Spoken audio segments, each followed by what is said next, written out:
Hey everybody, how's it going? I hope you're all having a lovely Friday evening. Today, I'd like to discuss an overarching trend when it comes to right to repair.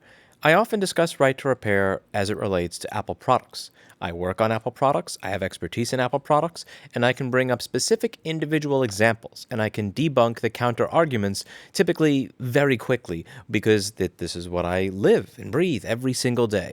And what this does is it often gives people the idea that the problem is solely with Apple, that if people were to simply stop buying Apple, that the problem would go away. And that's not correct. Apple often leads at the front of the pack when it comes to anti-repair trends, whether it's serialization, making custom chips that you cannot buy for basic everyday tasks like charging a battery or power management and easing things in, using non-standard screens and then ensuring that no one else can get access to them. There are many things that Apple has done, and I've discussed in this channel, where they often are at the front of the pack, but they are not the only ones. Just because everybody else is following them doesn't mean they're the only ones that is doing something wrong. And I discussed this in a video that I did a few weeks ago regarding a Samsung phone. I said serializing parts will destroy independent repair. Samsung leads the trend. And I talked about a phone where when you change certain parts of it, it just stops working because they're serialized. It won't work properly if you just take this part, even if you take it from a genuine, authentic Samsung phone, and put it onto another one. And this is something that causes problems, similarly to how when I set the camera angle improperly and Mr. Clinton is cropped out of the video so that you can only see his ass. I'm sorry, Mr. Clinton. This is not your video. There's another example of this that I was just recently made aware of, and this is with Xiaomi, I don't know how you pronounce it. The Xiaomi Mi 10. This over here that I'm going to show you is something that was brought to my attention last week, and it was independently verified by two other people that messaged me with a similar experience. This is a Xiaomi Mi 10, and as you can see over here on the screen, this is not the greatest picture, but it says, warning, AMOLED panel and AMOLED PMIC do not match. Warning! And this is a problem, and you can see that it is crediting the research by Michi Gi. I'm very sorry if I have mispronounced the name. Now, what I am seeing on the screen here appears to be someone replacing the screen, and when they replace the screen, the phone says, wait a second. I know what you did. I know what you did. I saw you. I know what you did. No. And this is the same problem that I was discussing in this video regarding Samsung, where serializing parts so that when you change certain parts in the phone, even if they are being changed with genuine, authentic parts, they won't work because that specific part is made for that specific phone and no other phone because it's serialized. This is something that Apple's done with something called True Tone, where if you wish to replace the screen, even if you replace it with a screen from another identical iPhone, it won't work. Or with the newest iPhone where someone changed the camera, and when they change the camera from this iPhone from the Apple Store to another iPhone from the Apple Store, it doesn't work. But when you switch it back, it does. This is going to destroy independent repair. And with it, it's going to further destroy the concept of ownership. Because if you purchase something that can only be fixed by one party, and that one party that is able to provide repairs has a direct financial incentive for you to purchase a new one rather than repair, you are in effect going to be leasing products, not owning them.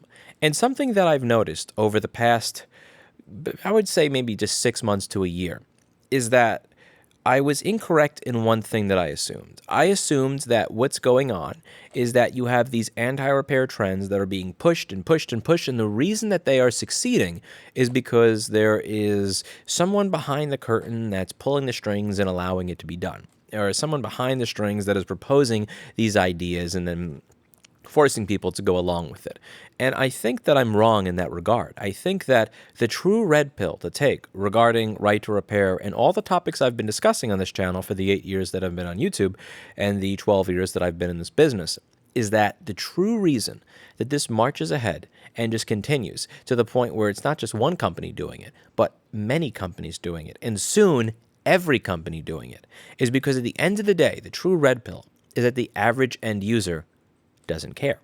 I've spent more and more time reading about these issues online, and what I see is there's often infighting regarding nitpicking about specific details, making fun of people because they just want to hold on to the past, or making fun of people that want phones to be this big again, straw manning the argument for right to repair and pretending that we all want to carry bricks, making fun of people who cannot afford to buy a new one, calling people irresponsible if they break their screen or drop it, you kind of deserved it, talking about how, well, you should have just got insurance, or if you had insurance and you did it right, then this wouldn't bother you, and how people in the infighting amongst themselves is one of the true reasons that this is able to occur without there being any sort of mass uprising of people saying, no, I'm not spending money on your stuff ever again.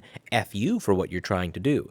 The reason that right to repair doesn't pass, and the reason that companies are able to continuously do this, is not because they're going against the will of the people. Rather, I think that they're doing this with the consent of the customers, with the consent of the people that are purchasing these products, that when these issues come up, would rather discuss how the people bringing them up are jackasses or idiots or careless or people who are just too stupid or pig-headed to get the insurance or whatever, this, that, or the other, or how they're shady for trying to change parts that you're not supposed to change because they're using things that they're not supposed to, rather than just discuss the actual issue, which is that over the past 5, 10, 20 years, more and more companies and more industries are trying to take away the very concept of ownership, that when you purchase something, you have the right to do as you see fit with that device, and you have the right to use that device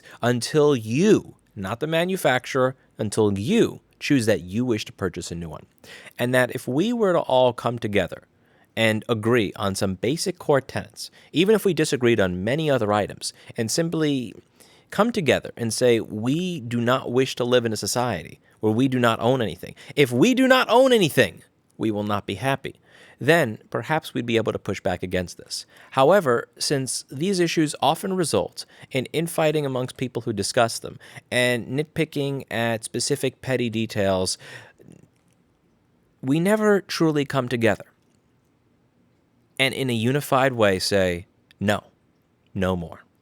And until that day comes, this channel will not be a channel that truly advocates for right to repair as something that succeeds and changes the way that companies produce devices and changes the attitude companies have about whether or not you own what you purchased or whether or not you're leasing what you purchase. It will rather be a company that exists to eulogize the once great craft of repair and that time, a long time ago, when you purchased something, you actually owned it. This is not a problem simply for people that use Apple products. This is not a problem simply for people who repair Apple products. I work on those products every day, and I focus on what I know. I focus on the products where I could tell you with specific accuracy why something is bad, why this issue occurs on a regular basis, and what they could do, and what they're not doing that could make it better. That doesn't mean that this is not a widespread problem. That doesn't mean that this is not an issue with Samsung devices, or LG devices, or Xiaomi devices. This doesn't mean that this is not an issue in the automotive industry. Whether you're an end user looking to buy a basic sedan, or whether you are someone who owns a farm who wants to work on your tractor. This is something that's going to be affecting appliances. This is going to be affecting every single thing that you own. And if we don't do something about it now, if we don't draw a line in the sand now and say enough is enough, this is something that we are going to be dealing with for the rest of our lives. That's it for today. And as always, I hope you learned something. I'll see you all in the next video. And the next video will include the full Mr. Clinton rather than simply his ass. Bye now.